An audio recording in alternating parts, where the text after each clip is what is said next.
Hello there, Tina. Are you there? I just had to talk with you about something rather quickly if you had the time. You do know about the family vacation that we're all going to be going on soon, don't you? I was just curious if you were actually thinking that you were going to be coming along with us. I guess what I'm really trying to ask is that you don't really think that you're a part of this family, do you? Because if you do, then I really just think that you need to wake up and face the real world. You are a nobody to us. You're nothing. And you are certainly not, nor will you ever be a member of this family. Hello, Rachel. It's just so lovely to hear from you. Thank you so much for double-checking my schedule. Yes, I was, in fact, thinking of going on the trip, if you must know. After all, you were all going to go in our car, isn't that right? Yes, we were going to use your car, but I don't see why you think that that gives you a right to come along with us. I mean, do you really need to tag along? Well, it's been a long, long time since my husband and I have gotten to take a trip.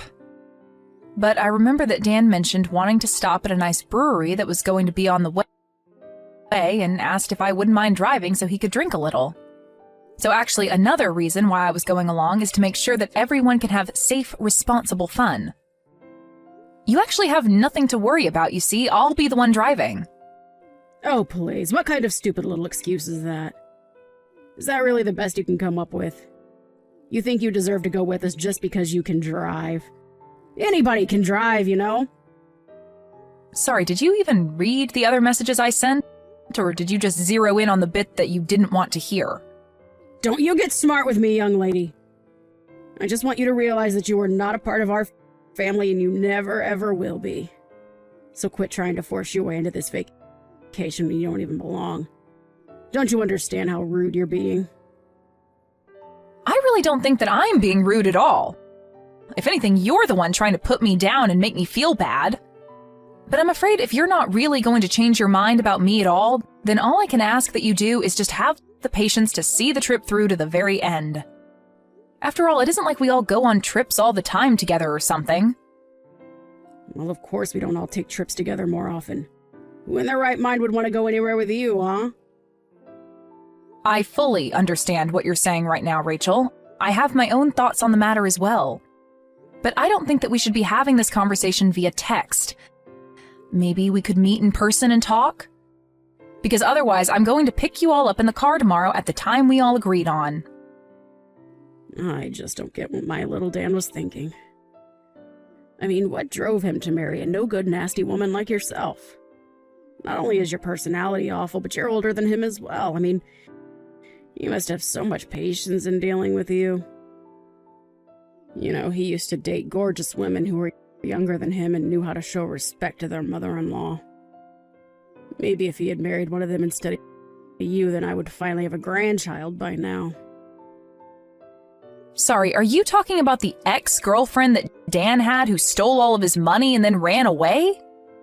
I don't really know all the details of why they broke up, so don't go quizzing me about my own son's love life. All I'm saying is that my son would be much, much, much better off with a woman who was younger than him. If all that matters is age, then I guess that means I'm better for Dan than you are, isn't that right? Or am I misunderstanding the point that you're trying to make here? Of course, that wasn't what I was trying to say, and you know that. Ugh. You really can be such a frustrating person to deal with, do you know that? I knew that I should have never ever allowed my son to marry someone like you. Oh, I know exactly what you meant, but would you like to know how?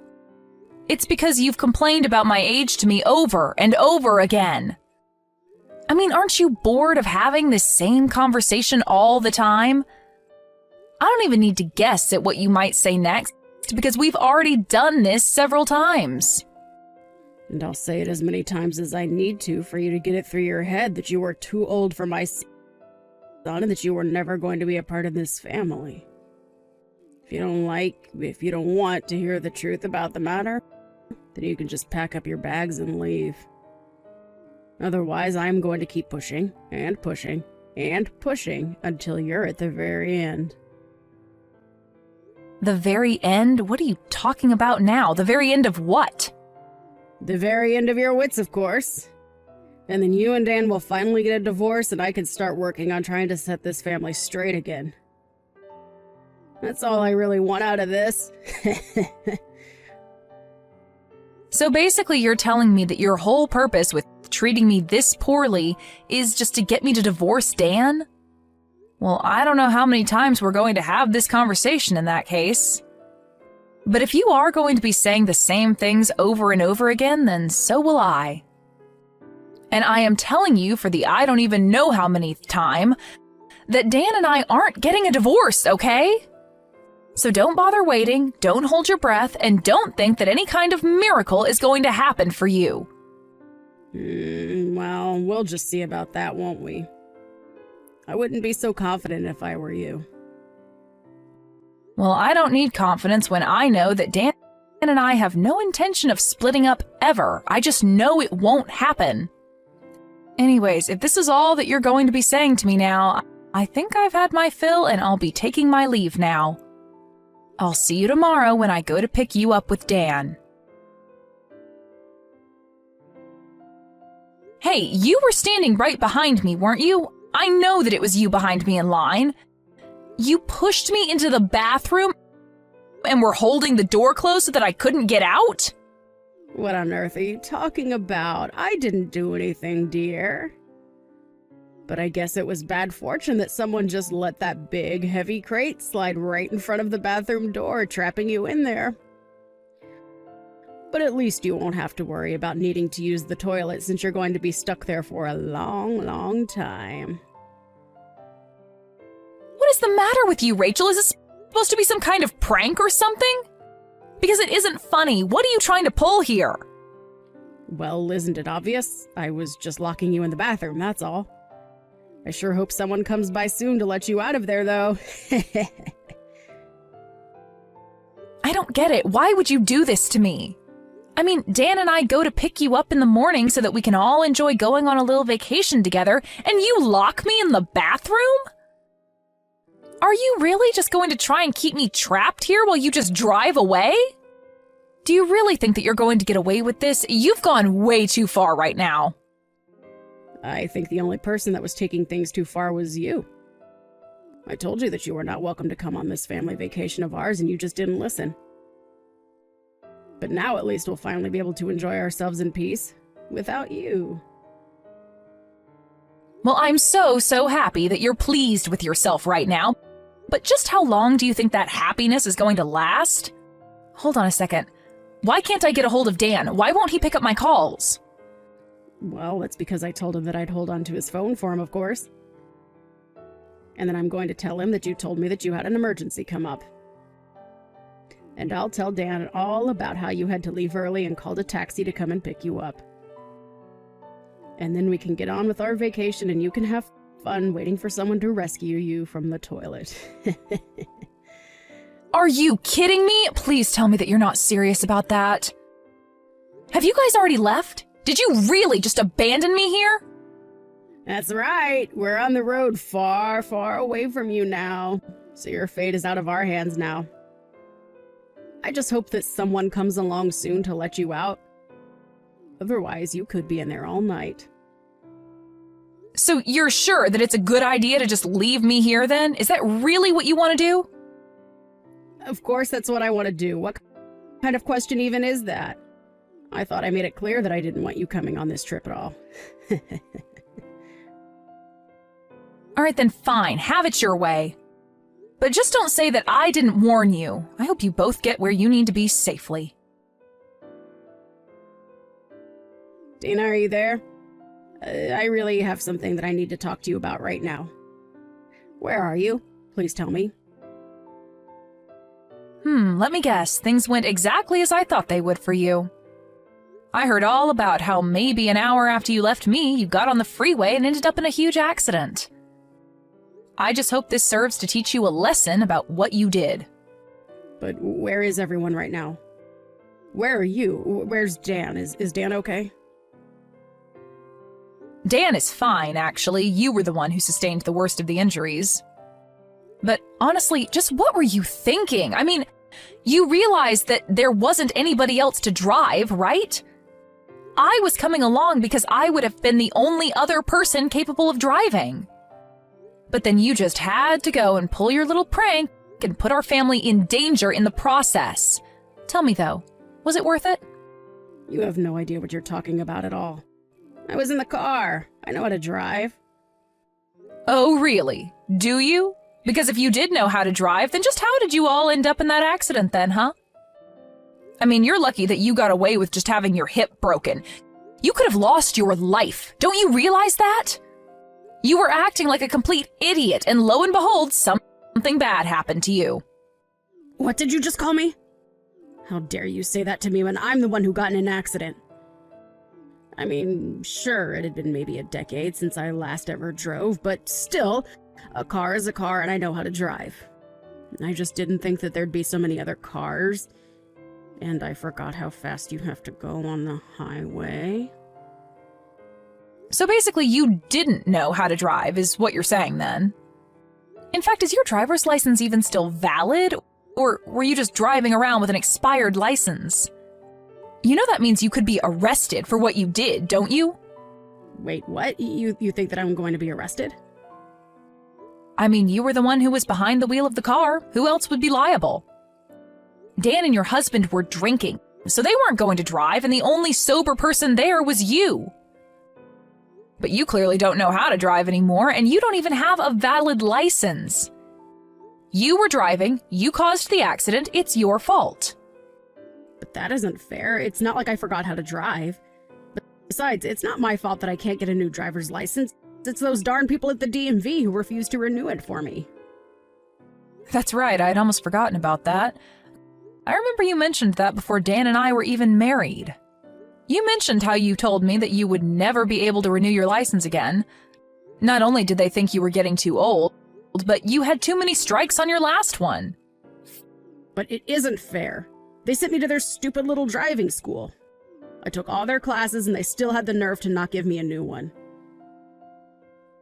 Surely you must agree that this is horrible, right? I mean, who are they to tell me that I can't drive when I know that I can drive perfectly well? Am I really going to be arrested just for a little fender bender?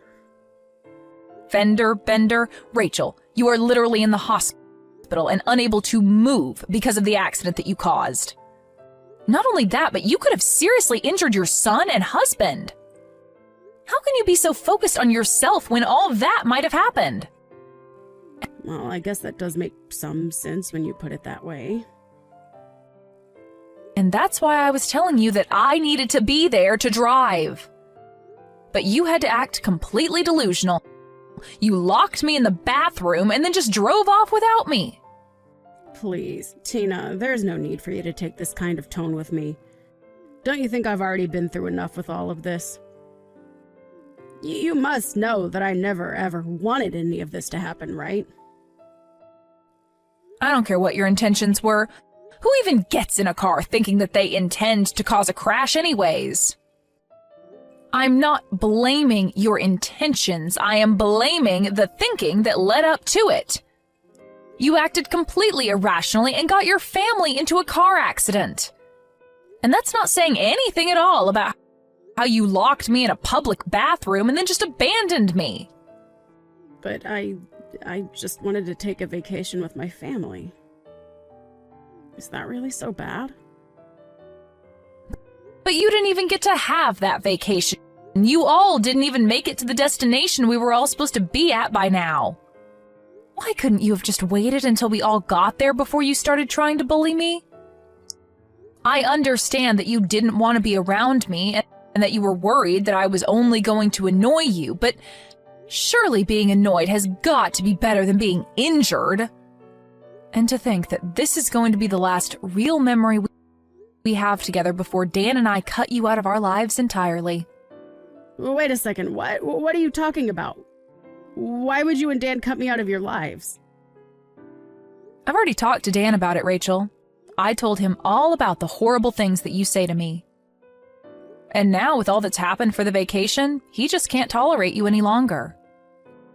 In fact, he was already going to talk about this with you before we even went on the trip, if you must know. Hold on a second. Now that you mention it, Dan did say that he had something important he wanted to talk to me about. You're telling me that this is that. He wanted to tell me that he didn't want me around anymore? That's right. And there's one more thing that you should know, Rachel. I'm pregnant. Wait, what? You've got to be kidding me. Why am I just hearing about this now? You're only hearing about it now because I know that letting you know any sooner wouldn't have been good for me or the baby. I mean, do you have any idea just how stressful it already is talking to you like this? I knew that if I told you I was pregnant, you would be trying to control my life. I talked to Dan about this and told him that I don't know how I was supposed to go through with this if you were going to be constantly breathing down my neck about every little thing. So we talked and said that the best thing to do would be to put physical distance between us all. So we're going to be moving away. But this is all so much. I can't handle all of this news at once. How is this happening? It's happening because we didn't want you to know a word of it, but now that we're about to cut you out of our lives anyways, it doesn't really matter. That, and you never even gave me a chance to speak about my life to you. You were always just interested in putting me down. But now you've gone and made a mistake that can't be undone. And in doing so, you've confirmed every fear about you that I've had. And you've shown your son and husband that you're nothing but a mean bully who doesn't deserve the loving family she has. But wait, Tina, please. If you're pregnant, then this changes everything. I mean, can't we just pretend like nothing ever happened? We can just put all this behind us, can't we? Why didn't you ever tell me about this? I literally just explained to you why I didn't tell you. Did you even read the messages that I was sending you? I told you that you were just going to try and interfere with our lives even more if you know that I was pregnant. Dan and I were going to use this as the chance to cut you out of our lives. That's why you didn't know about it until now. But then you mean you're not even going to let me meet my own grandchild? Well, it's going to be hard for you to meet them anyway, if you're behind bars for what you've done. Please don't say things like that. Huh? You really can't think that they would throw an old lady like me in jail. I'm sorry, but the law is the law. Do you really think that you're above just because of your age? Either way, you're not going to be our problem anymore. We want nothing to do with you ever again, and we are going to be cutting you out of our lives. Whether or not you get arrested after this, it really makes no difference to me at all. Just wait, Tina. You can't be serious about this, right? I mean, you're really just going to abandon me during my time of need like this? Please, I had no idea that you were pregnant. That really would have changed everything. I promise that I'll change. I'll help you raise them well. You have to believe me. We do not want you to have anything to do with our child at all, Rachel. That's the whole reason we're going to be moving as far away from you as we can. Just stay out of our lives and don't come looking for us. Do you understand? So then you're really serious about all this? But I never even gave Dan permission to do this. You can't just leave me! I'm afraid that we've already made up our minds and we're going to be moving out. That is final. Just remember that you're the one that's going to have to explain all this to your husband. You're going to have to tell him that you were so horrible to me that you pushed me and your son away to the point that we never want to see you again.